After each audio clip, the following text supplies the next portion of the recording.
We all want to live a long life, right? But what if we're all kind of focused on the wrong thing? Today, we're going to flip the script on longevity. It's not about just tacking more years onto the end of your life. It's about packing more life into the years you have. Let's dive in. So, check out this quote. None of these experiences has taught me how to be healthy. That's a pretty wild thing to say, especially when you find out who said it. The person behind that quote is Dr. Kim Boyd, and her resume is, well, it's what most of us would call the absolute peak of health and achievement. So what on earth does she mean by that? Okay, so who is Dr. Boyd? Well, just imagine peak human performance. We're talking about a U.S. national gymnastics team member, training something like 40 hours a week. Then she becomes a top medical student at Stanford, and after that, a healthcare innovator.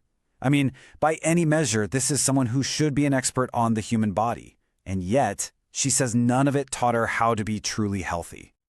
So why did all these incredible experiences leave her feeling like something was missing? Well, let's break it down. As a top athlete, she was often pushed by bad science that was all about short-term wins, not long-term health. Then in medical school, the focus was almost completely on disease, on what goes wrong with the body, not on what makes it thrive. And then in the startup world, you know that move fast and break things motto? Well, a lot of the time, the things getting broken were people's own bodies and minds. Dr. Boyd's whole story really just shines a spotlight on this massive blind spot we have in our approach to health. The system we have is obsessed with just one thing, delaying death. But here's the thing, not dying is not the same as truly living. And this brings us to a really, really important difference, longevity versus what we call healthspan. So let's get these two terms straight because they're crucial. Lifespan is super simple, right? It's just the total number of years you're on the planet. But healthspan? Healthspan is the good stuff. That's how many of those years you live in good health, feeling vibrant, capable, and alive. And the gap between those two numbers, well, that's where the real story is. And that gap, it is seriously big. Here in the U.S., the average lifespan is around 78 years. But the average health span, that ends a full decade or even more before that. Think about that. That's years, potentially decades, that people spend in a state of decline and poor health. It's the part of aging we just don't like to talk about. So why does this huge gap even exist? Well, it really comes down to a fundamental mismatch, a mismatch between what we focus on and what actually makes a difference. Our healthcare system is pouring tons of money and resources into areas that, it turns out, don't really move the needle on how long and, more importantly, how well we live. This chart right here pretty much tells you everything you need to know. Just look at this breakdown. The medical care you receive, that only accounts for about 10 to 20% of your longevity. Your genetics, that's about 20 to 30%. But look at that huge piece of the pie, over 60%. The lion's share comes down to your lifestyle, the little choices you make day in and day out. And if you want to see that mismatch in stark relief, just look at this number, 4 to 10 hours.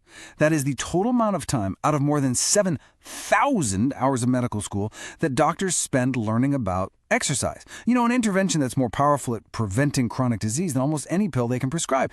It's just a shocking disconnect. Okay, so if lifestyle is the key, what are we really talking about? Because it's way more than just kale and cardio.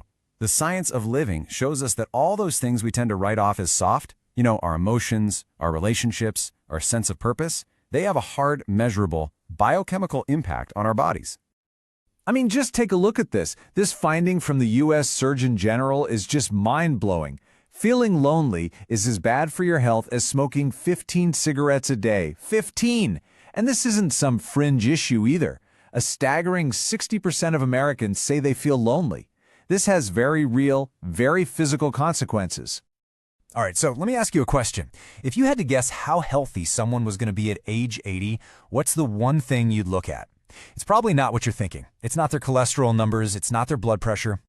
The answer, according to the Harvard Adult Development Study, which is one of the longest-running studies of its kind ever, is the quality of your relationships when you're 50. Having strong, positive connections with other people is more protective for your long-term health than pretty much any other single thing you can measure. And it's not just about our relationships with other people. It's also about our relationship with ourselves and with the idea of getting older. Some incredible research from Yale shows that just having a positive outlook on aging can add, on average, 7.5 years to your life. Your mindset literally changes your lifespan.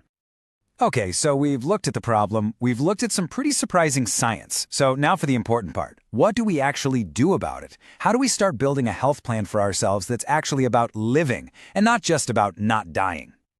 Well, Dr. Boyd lays out a really simple 3-part framework. First, pay attention. Go beyond that once-a-year physical and really get to know your body's data. Second, find your why. Think about it. Are your health choices driven by fear and a need to control everything? Or are they driven by curiosity, connection, and love? Because those send very different signals to your body. And finally, and maybe most importantly, don't forget to actually live. And to really drive that last point home, let me tell you about Dr. Boyd's grandmother. She lived to be 96. And listen, by today's standards, she was not a model of health. She smoked for 50 years, she loved a nightly scotch. But what she had was this incredible joie de vivre, this deep, genuine love for life. And this right here is the core idea. Sure, she probably would have lived even longer if she hadn't smoked. That's true.